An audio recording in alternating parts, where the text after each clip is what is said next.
Hi friends, welcome back to my YouTube channel. और आज हम लेके आए एक नया topic for discussion, that is law as a career option. आइए सबसे पहले जानते हैं कि कोई भी आदमी, जब कोई भी स्टूडेंट है या फिर कोई भी बंदा है जो लॉ को as a career option choose करता है तो वो क्या सोच के करता है। तो इसमें होते हैं दो टाइप के लोग। फर्स्ट होते हैं जो बाय चॉइस लॉ में आते हैं, मतलब उनका पहले से ही जब 11th में होते हैं, 12th में होते हैं या फिर 10th में होते हैं तो ऐसी फील्ड वो चूज़ करते हैं, कॉमर्स या फिर आर्ट्स या फिर साइंस, इन तीनों में से कोई भी फील्ड वो चूज़ करते हैं। उसके बाद उनके मन में ये होता है कि मुझे लॉयर बनना है। So that thing is called as lawyer by choice. और दूसरी एक चीज़ होती है जो तो बोलने मुझे हंसी आ रही है, बट दूसरी एक चीज़ होती है बाय चांस। बाय चांस मतलब ऐसे बंदे जो लॉ में सिर्फ बाई चांस आते हैं। बाई चांस मतलब कैसे कि जब अगर आप इंडिया में कहीं पे भी जाओगे तो लॉ जो प्रोफेशन है या फिर जो कोई वकील है उसको एक डॉक्टर, इंजीनियर इनके बहुत नीचे समझा जाता है। ये रिस्पेक्टेबल नहीं है बहुत सारी चीज़ों में। मतलब सोसाइटी में अगर कोई बंदा भी अगर ये बोल दे कि हमारा बेटा लॉ करता है तो लोगों को लगता है कि अरे इसको कुछ आता नहीं होगा, इसके लिए ये वकील बन गया। मतलब सोसाइटी का जो परसेप्शन है इस फील्ड को लेके, लॉ एज ए करियर, कि लॉ में करियर करना है, तो उनको लगता है कि जो कुछ भी नहीं कर सकता है, जो किसी काम धंधे का नहीं या फिर जो कुछ भी नहीं कर सकता है, मतलब बहुत ही गया गुजरा है, वही लॉ करता है। तो ये सब चीज़ जो है तो ये बहुत ही गलत है। मतलब लॉ में आपको बाय चांस इसलिए नहीं आना है कि आपको मेडिकल में या इंजीनियरिंग में एडमिशन नहीं मिल रहा है, या फिर आप दूसरी फील्ड में कुछ कर नहीं सकते, या फिर आपका दिमाग नहीं चलता है, या फिर आप बहुत ही धक्का खा खा के 10th या 12th में पास हो गए तो आप एज ए लॉयर। ये तो ऐसी चीज़ हो गई कि पंजाब में कहावत है कि पंजाब हो गया, बॉर्डर एरिया जो है पंजाब में, किसी स्टेट का नाम नहीं लेना चाहिए, बट मोस्टली वहाँ के जो लोग हैं जो वहाँ पे घर पे कोई काम के नहीं होते उस स्टेट में, उनको कनाडा भेज दिया जाता है कि वो वहाँ जाके ट्रक चला लेंगे और अच्छा कुछ काम धंधा कर लेंगे और बोलने के लिए हो जाएगा कि हमारा बेटा अब्रॉड पढ़ता है या फिर अब्रॉड में रहता है। तो कनाडा एक अच्छी कंट्री है, वहाँ पे ट्रकर्स की भी जो सैलरी है अगर देखा जाए तो यहाँ के बहुत बड़े बड़े प्रोफेशन से भी ज़्यादा है। वो तो एक अलग टॉपिक ऑफ डिस्कशन है। तो आइए अपने मेन टॉपिक पे वापस आते हैं कि लॉ एज अ करियर। देखिए, अब इसमें एक चीज़ है कि जो फर्स्ट कैटेगरी के लोग होते हैं, लॉ एज अ ऑप्शन जो आते हैं, मतलब बाई चॉइस जो आते हैं, उनका एक फोकस होता है कि मुझे लॉ में ही एडमिशन लेना है, मैं इसको लेके बहुत सीरियस रहूँगा। और स्टार्टिंग से लेके एंड तक वो बहुत ही सीरियसली इसको लेते हैं।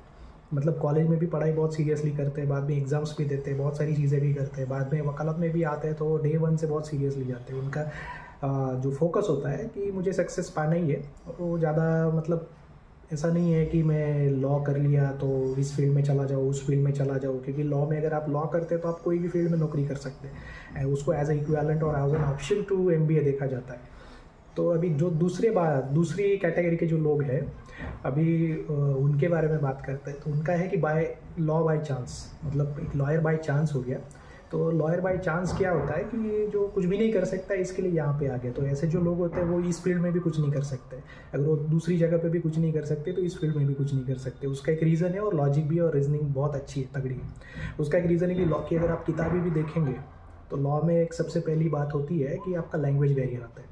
लैंग्वेज बैरियर माने क्या कि जब आप लॉ के जो टॉप मोस्ट कोर्ट देखेंगे, जैसे कि कुछ इंटरनेशनल कोर्ट्स भी है इंडिया में, अगर देखा जाए कंट्री वाइज, तो सुप्रीम कोर्ट टॉप में आता है, उसके बाद हाई कोर्ट आता है, बाद में सेशंस कोर्ट आता है, बाद में मैजिस्ट्रेट या फिर जूनियर डिवीज़न के कोर्ट्स आते हैं, मतलब जो ट्रायल कोर्ट्स होते हैं। अभी अगर इसमें आप देखेंगे कि अगर आपको हाई कोर्ट या सुप्रीम कोर्ट में प्रैक्टिस करना है तो आपको सबसे बड़ी चीज़ होती है लैंग्वेज बैरियर। लैंग्वेज बैरियर माने क्या कि आपको इंग्लिश आनी चाहिए, क्योंकि ये जो हाई कोर्ट है, सुप्रीम कोर्ट है, इनकी जो लैंग्वेज है, जो ये कोर्ट होते हैं, यहाँ पे आर्ग्यूमेंट्स होते हैं या फिर कोई भी पेपर वर्क होता है, मतलब वो सिर्फ इंग्लिश में ही होता है। तो आपकी इंग्लिश भी ऐसी नहीं कि आप वो कोई 5th स्टैंडर्ड का स्टूडेंट है या 6th स्टैंडर्ड का है कि टूटी फूटी कुछ इंग्लिश बोल दे तो मैं लॉ समझ जाऊँगा या फिर मुझे लॉ का अच्छे से मैं वकालत कर लूँगा। तो अगर आप ऐसा सोचते हैं कि मुझे थोड़ी मोड़ी भी इंग्लिश आएगी तो मैं अच्छे से लॉ में करियर में कर लूँगा, तो ऐसा नहीं है। आपको लैंग्वेज पे बहुत अच्छा कमांड होना चाहिए, आपका ग्रामर भी अच्छा होना चाहिए, और पेपर वर्क भी अच्छा होना चाहिए, क्योंकि जो जजेस होते हैं वो सुपर क्वालिफाइड होते हैं। आप कुछ भी उठा के कुछ भी कोई चीज़ बोल दोगे तो बड़ी सी बड़ी भी किताब होगी तो उसमें से कोई भी माइनर प्रोविजन भी होगी तो उनको वो ज़बानी याद होती है। तो you should be prepare for that. अब जब कोर्ट में आप जाएंगे, अगर आपको इंग्लिश ही नहीं आती तो आप सिर्फ ट्रायल कोर्ट और लोअर कोर्ट, मतलब सेशन कोर्ट, मैजिस्ट्रेट कोर्ट और सेशन कोर्ट तक ही आप सीमित रह जाओगे। तो उसमें ज़्यादा इतना पैसा भी नहीं है और ज़्यादा इतना करियर भी अच्छा नहीं है, और आपको कम ही समझेंगे। अभी अब जो इंडियन सोसाइटी है तो लॉयर्स को देखने का उनका जो नज़रिया है वो इसलिए ऐसा है कि वो मोस्ट ऑफ दी जो सोसाइटी है वो रूरल एरिया में रहती है।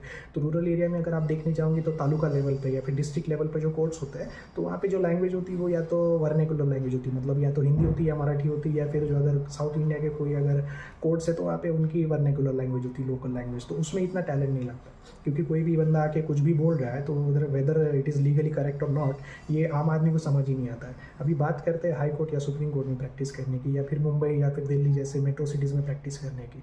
यहाँ पे क्या होता है कि बड़े बड़े कॉर्पोरेट्स होते हैं, वो ऑलरेडी हाईली क्वालिफाइड होते हैं, उनके जो मैनेजर्स होते हैं या फिर उनके जो प्रेसिडेंट वाइस प्रेसिडेंट होते हैं वो ऑलरेडी IIT ग्रेजुएट होते हैं। तो उनके पास जो लेवल है, क्वालिफिकेशन है, तो आपका जो यू पकड़ लेंगे वो।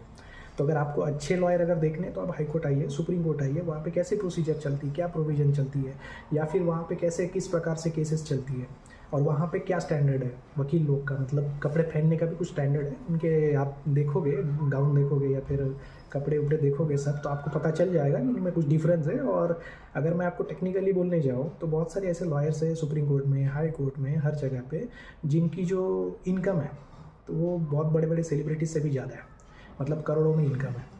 ये आप पे डिपेंड करता है कि आपके ऊपर आप में कितना टैलेंट है, आप क्या कर सकते हैं, आप में कितने एफर्ट्स लेने हैं।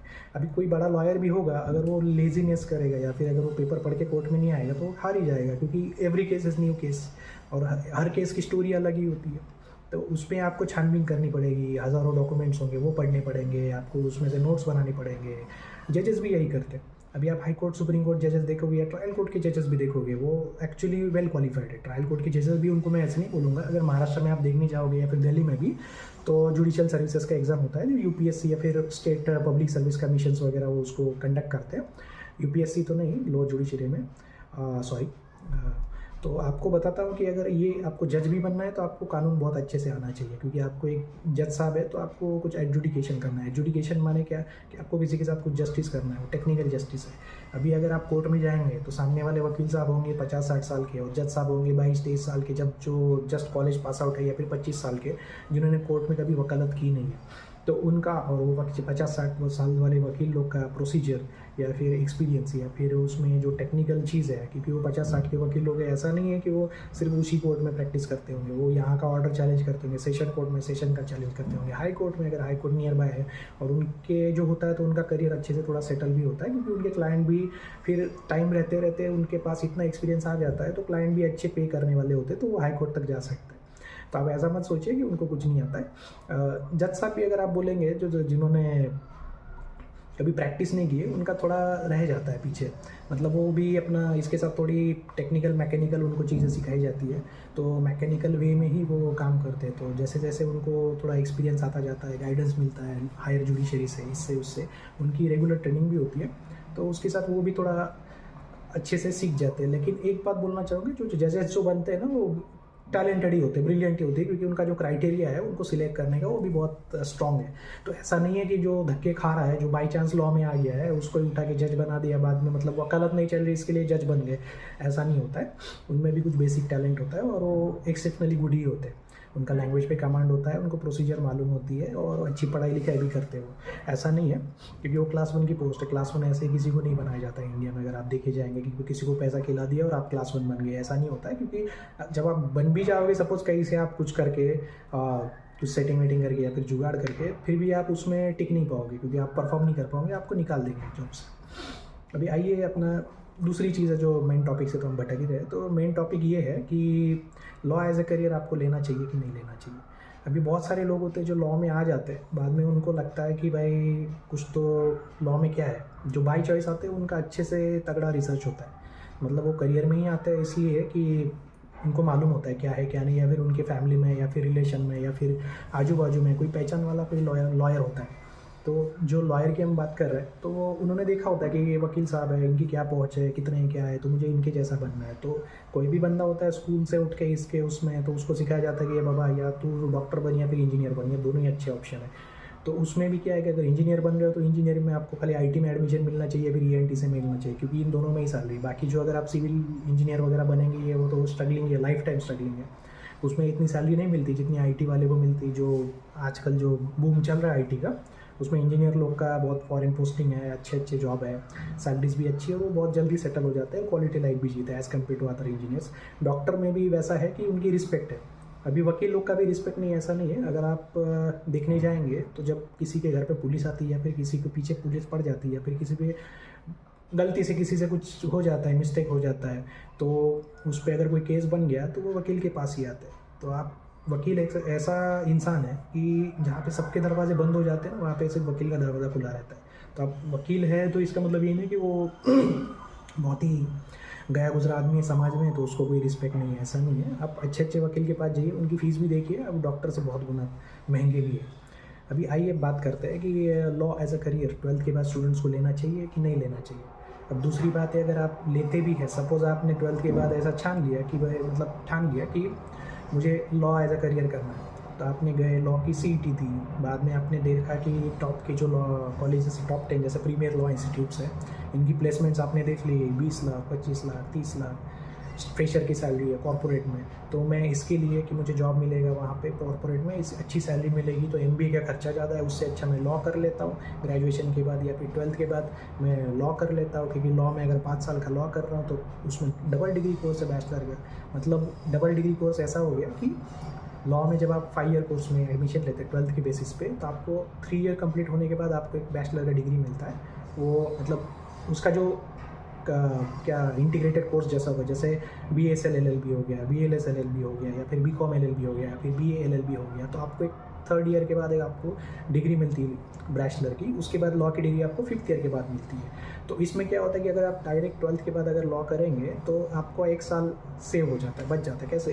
क्योंकि अगर आप 12th के बाद BA BCom करेंगे तो आपको 3 साल बाद BA BCom की डिग्री मिलेगी, उसके बाद आप 3 साल का LLB करोगे तो फिर 6 साल हो गए। और अगर आप डायरेक्टली 12th के बाद आते कोई अच्छी प्रीमियर इंस्टीट्यूट में या फिर कोई लॉ में, तो आपका 5 साल में बहुत कुछ कर सकते हैं। मतलब बहुत सारे स्टूडेंट्स होते हैं जो फर्स्ट ईयर में लॉ में आते हैं, फर्स्ट ईयर में आते ही उनका क्या होता है कि वो 11-12 कॉमर्स बैकग्राउंड होता है, तो वो क्या करते हैं कि या तो कंपनी सेक्रेटरी के कोर्स में एडमिशन ले लेते हैं और या फिर CA का एडमिशन ले लेते हैं फर्स्ट ईयर में या फिर सेकेंड ईयर में, और CWA में जैसे कि कॉस्ट एंड वर्क्स अकाउंटेंट है, तो वो सारे कोर्स में पैरेलल कोर्सेज में एडमिशन लेना चालू कर देते हैं। और बाद में सेकंड ईयर 3rd ईयर आते आते वो लॉ के भी बहुत सारे डिप्लोमाज होते हैं जो मिनिमम क्वालिफिकेशन होता है कि 2nd या 3rd ईयर आपको पास होना चाहिए, तो उसके साथ साथ वो 3-4 डिप्लोमा में भी एडमिशन ले लेते हैं। अभी लॉ में ये सब क्यों पॉसिबल है? क्योंकि लॉ के जो कॉलेजेस होते हैं वो हार्डली 2 या 3 घंटे के होते हैं एवरी डे, मतलब डेली 2 लेक्चर या 3 लेक्चर, मैक्सिमम टू मैक्सिमम आप 12 बजे के पहले फ्री हो जाते हैं,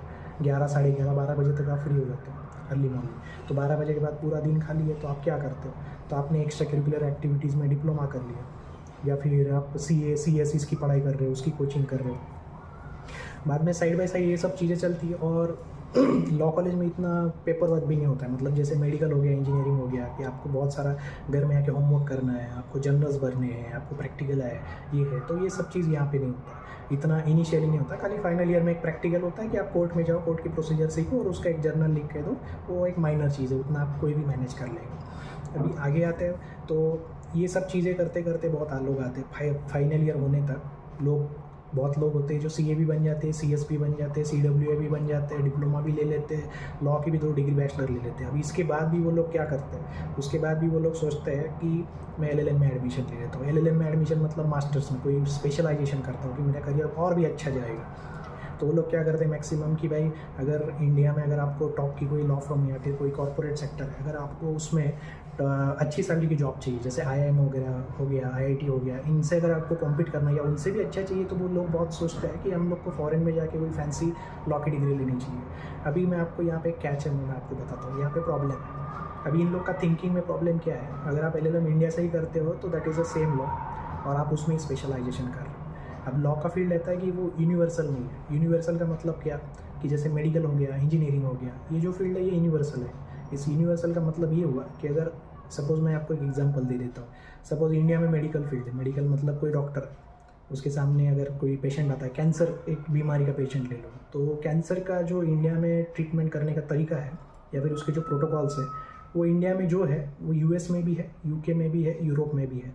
तो एक डॉक्टर को ये सब चीज़ है आप एक फॉरेन डिग्री भी हुई तो आप इंडिया में आके भी अगर आप डॉक्टर बन सकते हो, प्रोवाइडेड कि आप यहाँ पे जो मेडिकल काउंसिल है या फिर जो मेडिकल अथॉरिटी है, फिर जो क्वालिफाइंग एग्ज़ाम्स होते हैं वो आपको क्लियर करने, वो आप इजीली कर जाएंगे, क्योंकि हर जगह पे वो डिसीज़ सेम ही है, कैंसर इज़ कैंसर।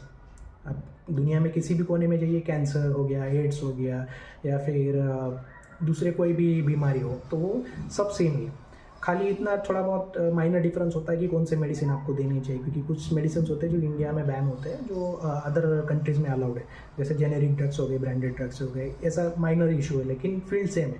लॉ में वैसा नहीं होता है। लॉ में क्या है कि इंडिया है तो इंडिया का कानून अलग है। भले हम लोग ब्रिटिशर्स का कानून फॉलो करते हैं, लेकिन ब्रिटेन का खुद का कानून इंडिया से बहुत जगह पे अलग अलग है, सेपरेट है, माइनर डिफरेंसेस है। लेकिन इसका मतलब ये नहीं कि इंडिया में आपने डिग्री ले ली और तुरंत उठ के यूके चले गए और वहाँ के जाके आपको वहाँ की बार काउंसिल में आपने बोल दिया कि आज मुझे यहाँ पे अभी मैं प्रैक्टिस करने वाला हूँ और मुझे आप प्रैक्टिस करना दीजिए। तो ऐसा नहीं होगा, क्योंकि बहुत सारी जो कंट्रीज़ है ना, तो लॉ थोड़ा डिफरेंट है, और हर कंट्री का जो लीगल प्रोफेशन है वो बहुत कंट्रोल्ड है। कंट्रोल का मतलब है कि आपको यहाँ से लॉयर आप यूके में जाके बन सकते हो। वहाँ पे आपको क्या करना पड़ेगा, अगर आपके पास ये इंडिया की लॉ की डिग्री है तो आप वहाँ जाके लॉयर बन सकते हो, प्रैक्टिस कर सकते हो, लेकिन उनकी जो प्रैक्टिस की क्वालिफाइंग एग्ज़ाम है या फिर जो मिनिमम रिक्वायरमेंट्स है वो बहुत ज़्यादा है। उसमें आपके आदमी के 10 साल चले जाते हैं। तो 10 साल में अगर आप यूके में जाओगे, उसके बाद भी अगर आपको सक्सेस मिलेगा नहीं मिलेगा वो मालूम नहीं है। तो बहुत सारे लोग हैं यहाँ से एलएलएम करने के लिए अब्रॉड जाते हैं, फैंसी डिग्री लेने के लिए, फैंसी डिग्री लेके इंडिया में वापस आते हैं। तो इंडिया में वो फैंसी डिग्री का कानून का कोई काम ही नहीं है। अगर बहुत सारे लोग हैं जो यूएस चले जाते हैं, न्यूजीलैंड चले जाते हैं, चाइना, फिलीपाइंस, यहाँ पे चले जाते हैं, तो वहाँ के कानून की जो डिग्री है वो यहाँ पे इंडिया में किसी काम की नहीं है। आपको यहाँ पे आके फिर से अपने बैचमेट जो है, सपोज 10 साल पहले अगर अपना बैचमेट किसी ने यहीं पे एलएलएम कर लिया और यहीं पे उसने कुछ वकालत चालू कर दी, तो उसकी वकालत यहाँ पे होगी और आप 10 साल बाद वहाँ से आओगे स्ट्रगल करके, आपको जीरो से ही स्टार्ट करना है। क्योंकि आप ये नहीं बोल सकते कि मुझे वो फॉरेन लॉ का कुछ एक्सपीरियंस है, क्योंकि इंडिया में जो काम चलता है वो इंडियन कोर्ट में जो काम चलता है या फिर जो कॉर्पोरेट में चलता है तो इंडियन लॉ के हिसाब से ही चलता है। फॉरेन लॉ तो यहाँ पे प्रैक्टिस कर ही नहीं सकते, फॉरेन लॉ फर्म भी यहाँ पे ऑफिस खोल ही नहीं सकती है अभी तक। तो अगर आप ये सोचते हैं कि मैं फॉरेन में जाऊँगा, फैंसी डिग्री लूँगा तो मुझे यहाँ अच्छा पैकेज मिलेगा, तो ये सरासर गलत है। आप उसके चक्कर में मत पड़िए। और अभी अगर और भी बातें अगर बोलने जाओ तो